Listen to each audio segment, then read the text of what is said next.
MP Kesineni నానిపై TDP నేత కేశినేని శివనాథ్ మండిపడ్డారు.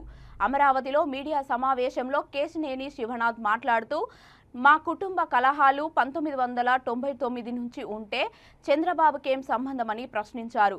నందమూరి నారా కుటుంబాలను అనే అర్హత స్థాయి కేశినేని నానికి లేదని అన్నారు. చంద్రబాబు పెట్టిన రాజకీయ వీక్ష మరిచి మాట్లాడడం తగదని అన్నారు.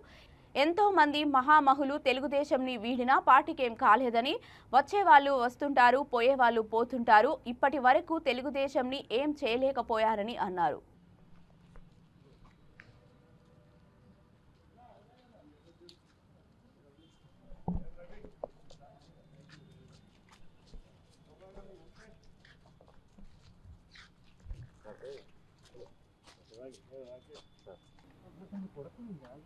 అందరికీ నమస్కారాలు. నిన్న జరిగిన విషయం గురించి మీ అందరికీ విన్నవించుకోవాలని వచ్చాను. నిన్న నాని గారు, మా నాయకుడు నారా చంద్రబాబు నాయుడు గారు మా కుటుంబంలో చిచ్చు పెట్టారని మాట్లాడటం జరిగింది.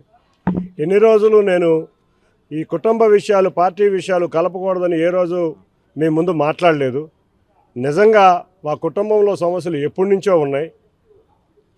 ఏమిటంటే మీరు చూశారు, అసలు చిచ్చు పెట్టింది ఎవరా అనేది మీ అందరికీ తెలుసు. నా భార్య మీద ఒక స్టిక్కర్ గురించి ఒక దొంగ కేసు పెట్టింది మీరు. అంతేకాకుండా నా కుమారుడిని కూడా గ్రీన్ కార్డు రానివ్వనని చెడగొడతానని పలు బంధుమిత్రుల దగ్గర వ్యాఖ్యానించింది మీరు.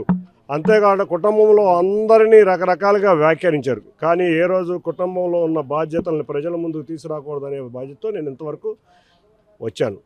ఇవాళ చంద్రబాబు నాయుడు గారు మీకు మేము మా కుటుంబ సభ్యులు అందరూ తరపున మేము సారీ చెప్తున్నాం. ఎందుకంటే నిజంగా మా ఇబ్బందులని తీసుకొచ్చి మీరు పెట్టారని ఆయన వ్యాఖ్యానించడం చాలా దురదృష్టకరం. అంతేకాకుండా ఆయన ఒక విషయం చెప్పారు, నారా లోకేష్ గారి స్థాయి ఏంటని. ఒక్కడి గుర్తుంచుకో నాని గారు, ఆయన ఒక మాజీ ముఖ్యమంత్రి మనవడు, ఒక ముఖ్యమంత్రి తనయుడు. అంతేకాకుండా ఆయన యువగళం పాదయాత్ర మొదలైతే లక్షలాది మంది తెలుగుదేశం అభిమానులు, కార్యకర్తలు, ప్రజలు ఆయన వెన్నంటి నడిచి ఆయన యొక్క నాయకత్వ పటిమేంటో తెలిపారు. మన కుటుంబం స్థాయి ఆ కుటుంబాలని విమర్శించే స్థాయి కాదు, మనం ఆయన్ని విమర్శించే స్థాయిలో మనం లేవు. ఇవాళ విజయవాడ నగరంలో ఒక హెచ్సిఎల్ వచ్చింది, లేకపోతే రకరకాల సాఫ్ట్వేర్ సంస్థలు వచ్చినాయి అంటే ఆ లోకేష్ గారి హయాంలోనే వచ్చినాయి. మీరు ప్రతిదాకా ఒకటే చెప్తారు, నేను చాలా స్ట్రైట్గా ఉంటాను, నా స్థాయి రతన్ టాటా స్థాయి అంతేకాకుండా మోడీ స్థాయి అంటున్నారు. మన స్థాయి నిర్ణయించాల్సింది ప్రజలు, పార్టీ కార్యకర్తలు.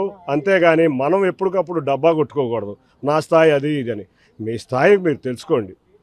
ఇక లాస్ట్గా చివరిగా నేను చెప్పదలిసింది ఏంటంటే, ఇవాళ ఆంధ్రప్రదేశ్ ప్రజలందరూ అమరావతి ఎప్పుడు రాజధాని వస్తుందా, చంద్రబాబు నాయుడు గారు ఎప్పుడు వస్తారా, అమరావతి రాజధాని చూసుకుందామని, ముఖ్యంగా విజయవాడ ఎన్టీఆర్ జిల్లా ప్రజలందరూ ఎప్పుడెప్పుడు అమరావతిని చూసుకుందామని కోరిక బలంగా నాటుకున్న వేళ మీరు అనేదేంటి, అమరావతి ఒక వేస్ట్ అన్నట్టు మాట్లాడారు.